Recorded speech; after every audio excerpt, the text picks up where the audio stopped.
আমাকে বলে যে এই ২টা চান্স না পেলে তোমাকে আমার উপজেলায় একটা কলেজে ভর্তি করাই দেব। আমার ছিল না যে এখানে আমার চান্স হবে। আমিও ঘুরতে আসছি, আমার রুমমেটরা পরীক্ষা দিতে আসছে, তাদের সাথে আসছি।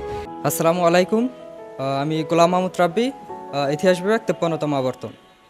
প্রথম পাবলিকান শব্দটার সাথে আমাকে পরিচয় করে দেয় আমার ছোটো মামা, কারণ একমাত্র পরিবারের ভিতরে সেই একমাত্র সবচেয়ে উচ্চশিক্ষিত যে অনার্স মাস্টার্স পাস করছে, এবং তিনি আমাকে 2টা ইউনিভার্সিটি সিলেক্ট করে দেন। একটা হচ্ছে ঢাকা ইউনিভার্সিটি আর একটা হচ্ছে জাহাঙ্গীরনগর ইউনিভার্সিটি। আর নাহলে আমাকে বলে যে এই 2টা চান্স না পেলে তোমাকে আমার উপজেলায় একটা কলেজে ভর্তি করাই দেবো। তো তখন থেকেই আমার ভিতরে একটা জেদ কাজ করে, আমি ঠিক মতন পড়াশোনা করি।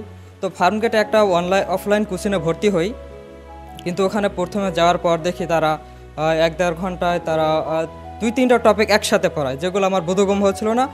পরে আমি যেহেতু হোস্টেলে ছিলাম, ওখানে যেয়ে চিন্তা করতেছি যে কী করব। যেহেতু আমার এসএসসি লাইফে মহসিন ভাইয়ের অনেক ক্লাস করা হয়েছে, তো ওখানে আমি এডুকেশনে ভর্তি হয়ে যাই এবং ওখানে নিজের মতন করে এক একটা টপিক সিলেক্ট করে, যেহেতু ক্লাসগুলো রেকর্ডেড থাকতে, তো ওগুলো আমি করতাম এবং পরীক্ষা দিতাম। এভাবে চলতেছিল এবং আমি খুব যদিও প্রেশার নিই নাই, সপ্তাহে 6 দিন পড়ছি এবং শুক্রবার এসে আপনার জুমার নামাজ পড়ার পর আমরা আমার হোস্টেল লাইফে যেগুলো বন্ধু ছিল একসাথে হাঁটতে বেরোইতাম রিফ্রেশমেন্টের জন্য, যে একঘেয়েমি একটা ভাব যাতে চলে না আসে।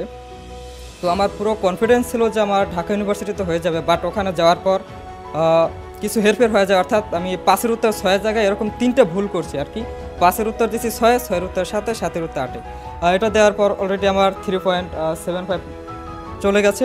তো প্রায় কাছাকাছি গেছিলাম, ওখানে হয় নাই।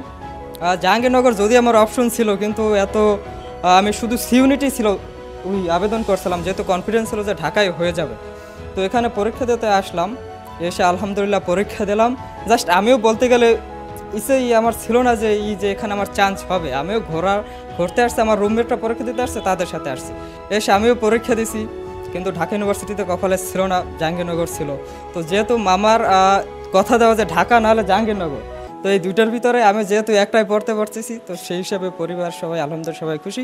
আর আমার আগেই বলছি যে যেহেতু বোধগম্য হয়েছিল না, এডুকেশনে ক্লাস করছি এবং নিজের মতন করে একটা রুটিন সাজিয়ে আমি যেহেতু ক্লাসগুলো রেকর্ডেড ছিল, লাইভ করতে না পারলেও রেকর্ড করতাম এবং অনুযায়ী পড়ে তারপর পরীক্ষা দিতাম, এই অনুযায়ী করছি। এই ছিল আমার এডমিশন জার্নি।